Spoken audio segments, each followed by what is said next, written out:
Hi there and welcome to the channel of A Disappointed Man with me, Jason Kennedy, the Disappointed Man. And in this video I'll be talking about Frances Hodgson Burnett's 1886 novel Little Lord Fauntleroy, having already reviewed her other two classic books for children, The Secret Garden from 1911 and A Little Princess from 1905, links in the description below. And we'll begin this time by looking at where the inspiration for this tale came from.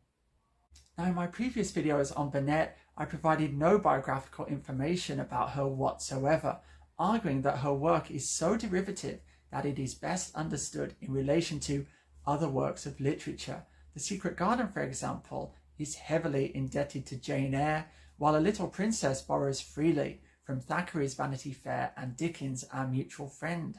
However, the case of Little Lord Fauntleroy is rather different, as the inspiration for this tale was Burnett's youngest son, Vivian.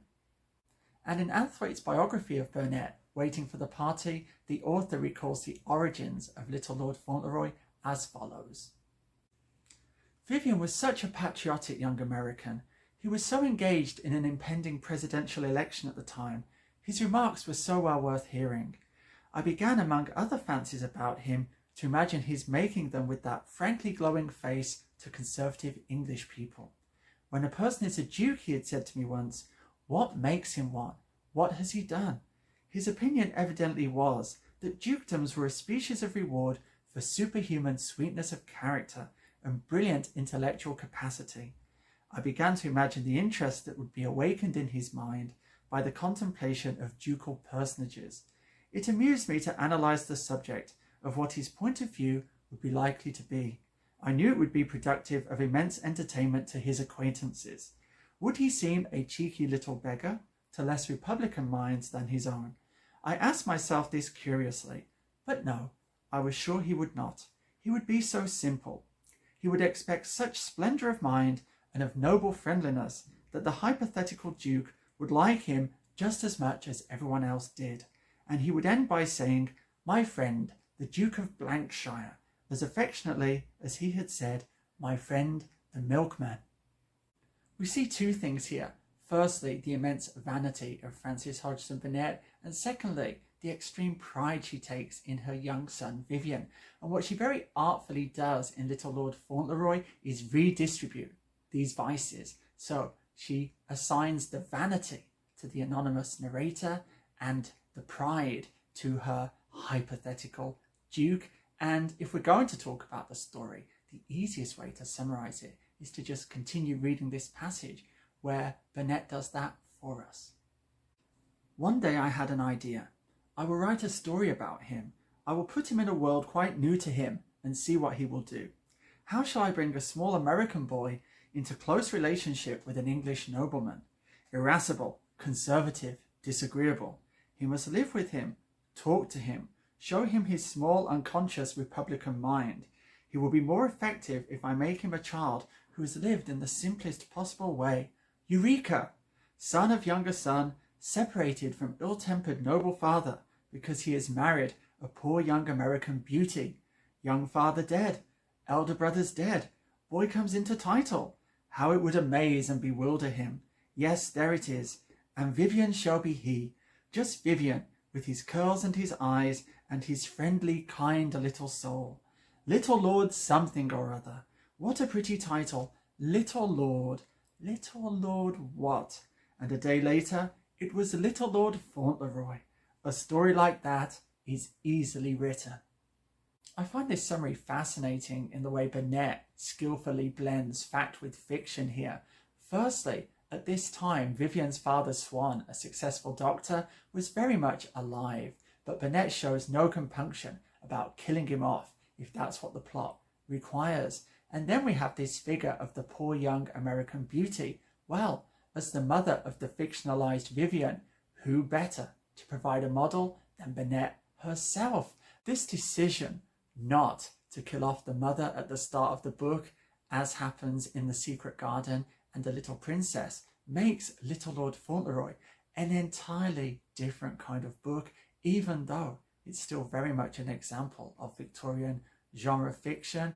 And in David Floyd's excellent book on orphans in Victorian fiction, he notes the effect that the presence or the absence of the mother has on the child's progress. This is what he writes. In the event that the mother is present, she is somehow rendered ineffectual, at times even more in need of maternal nurturing than the child, and therefore must be removed in order not to hinder their progress. This strategy of nullifying the mother's presence is precisely the one adopted by the Earl in Little Lord Fauntleroy.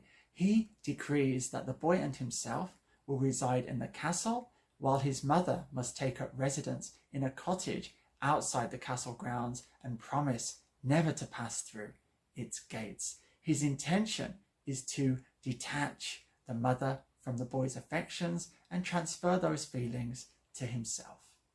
Another justification for the grandfather's behaviour is his wish to instill in young Fauntleroy the personal qualities that he himself prizes, namely a fearlessness and an independence of spirit that will stand Fauntleroy in good stead when he himself becomes Earl upon the grandfather's death.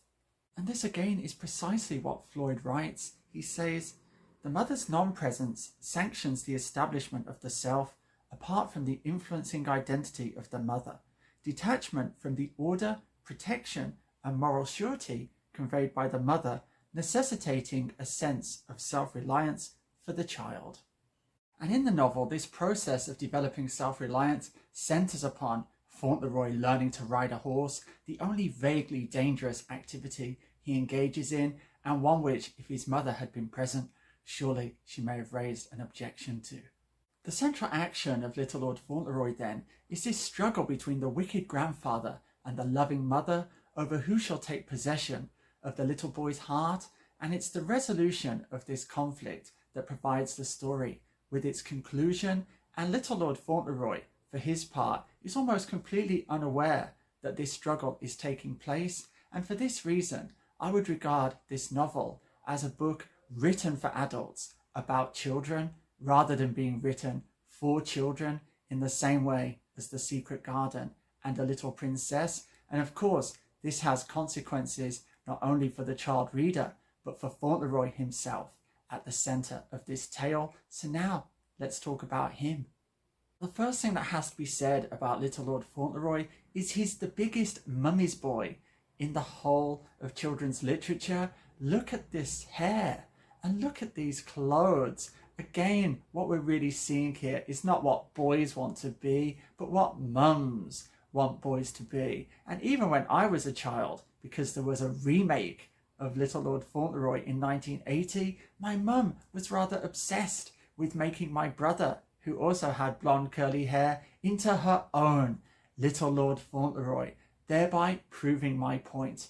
But despite being a mummy's boy, there are still moments when the little boy voices a desire for adventure that is incompatible with the fairy tale that Burnett has placed him inside.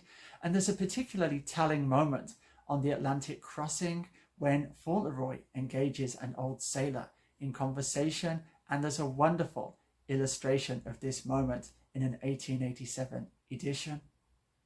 The topic of pirates and cannibals has been raised by Fauntleroy himself, and the old sailor obliges him with all manner of tall tales, and this moment really speaks to how Fauntleroy the character's conception of romance differs radically from that of Burnett, and there's something almost cruel with the way Burnett taunts the reader here with this reference to adventure. It's like someone with a bag of chocolate donuts waving them in the face of someone with only a stick of celery in their lunchbox.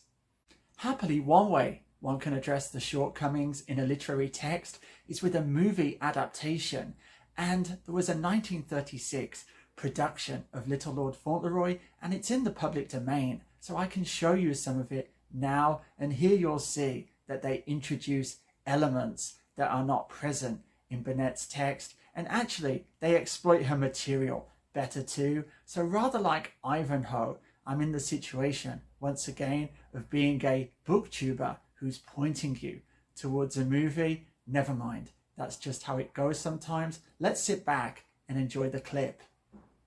Oh, dearest, look, Mary's brother Michael has made it for me. And Mary's given me this book. It's The Hood and his merry men. Listen. Back varlets, touch maid Marian at your peril. However many you be, I defy you all. See, dearest, you're maid Marian, and I'm Robin Hood. They crowd around you. I'll never leave your side, however many there are. Oh. Now, dearest, you cry out, help me, Robin Hood. Help me, Robin Hood. Help, help, help. Varlets, now I've got... Oh. Help! There. Oh. Isn't that... You like it? Oh, my...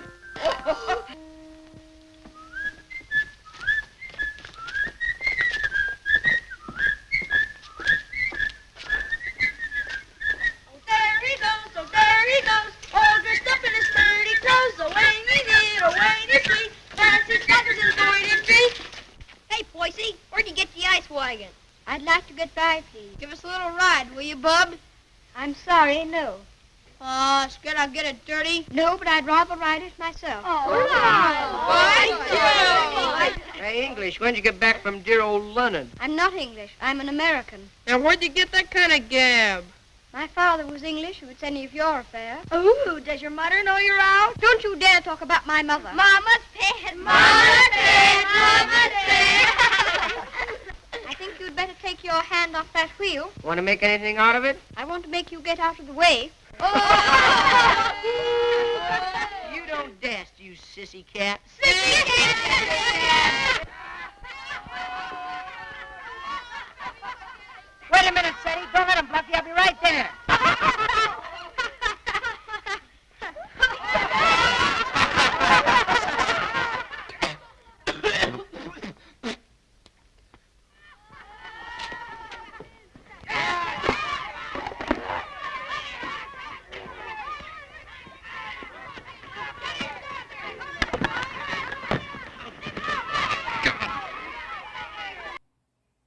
I hope you enjoyed that. Freddie Bartholomew gives a wonderful performance as Little Lord Fauntleroy, and the rest of the cast are magnificent too. Link in the description below. So there we have it. I think I've said all I wish to about Little Lord Fauntleroy. I'm very pleased to have read all three of Frances Hodgson Burnett's classic novels for children, but now it's time to bid you farewell. So until the next time, be safe, be strong, nanu nanu.